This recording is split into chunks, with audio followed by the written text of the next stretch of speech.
Emmanuel Macron est actuellement en visite officielle au Royaume-Uni dans un contexte géopolitique explosif. Cette visite présidentielle, très attendue à Londres, cache des enjeux beaucoup plus profonds que ce qui est annoncé dans les communiqués officiels. Derrière les photos, les discours et les réunions, il y a une réalité inquiétante. La guerre en Ukraine s'intensifie, les relations entre les grandes puissances s'enflamment et l'Afrique centrale risque d'entrer dans une nouvelle phase de conflit majeur. Premier objectif de Macron, afficher une alliance solide avec le Royaume-Uni, notamment face à la Russie. Il a rencontré le Premier ministre britannique pour renforcer la coordination entre Paris et Londres à l'approche d'un nouveau sommet de l'OTAN. Mais l'Ukraine n'était pas le seul sujet, car en réalité, la visite de Macron est marquée par deux dangers majeurs qui échappent à son contrôle: le retour de Donald Trump et l'escalade au Congo. Depuis les États-Unis, Donald Trump vient de frapper un grand coup. L'ancien président, en campagne pour retrouver la Maison-Blanche, a publié un communiqué qui fait trembler la planète. Il y déclare que la Russie a le droit de se défendre préventivement contre l'Ukraine, ce qui est vu par de nombreux analystes comme une autorisation d'attaquer. Autrement dit, Trump vient d'offrir à Vladimir Poutine une justification pour intensifier la guerre en Ukraine, une position qui isole l'Europe et affaiblit l'autorité de Macron sur le dossier. Mais ce n'est pas tout. Dans un autre communiqué choc, Donald Trump a également autorisé une riposte militaire contre Kigali, la capitale du Rwanda.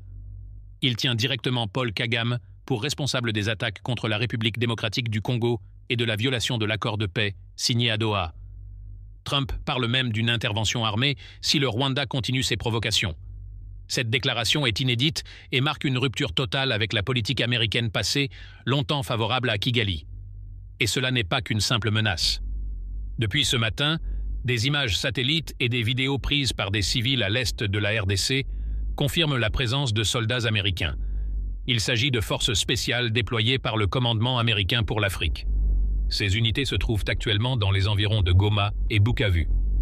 Officiellement, elles sont là pour des raisons humanitaires, mais plusieurs sources affirment qu'elles sont prêtes à intervenir en cas d'escalade. C'est une première historique. Des soldats américains en RDC, prêts à contenir ou frapper les forces pro-rwandaises, c'est un tournant majeur. Les États-Unis montrent qu'ils ne veulent plus laisser le Rwanda agir en toute impunité dans la région des Grands Lacs. Paul Kagame, autrefois protégé de l'Occident, est aujourd'hui dans le viseur de Washington. Et pendant ce temps, la France reste silencieuse. Emmanuel Macron, qui se trouve à Londres, ne dit rien sur la crise en RDC. Il ne condamne pas les agissements du Rwanda, ne parle pas de l'intervention américaine et semble toujours soutenir, en sous-main, le président Kagame. Cette position provoque la colère de plusieurs Congolais, qui dénoncent l'hypocrisie de Paris. À Kinshasa, la réponse est claire.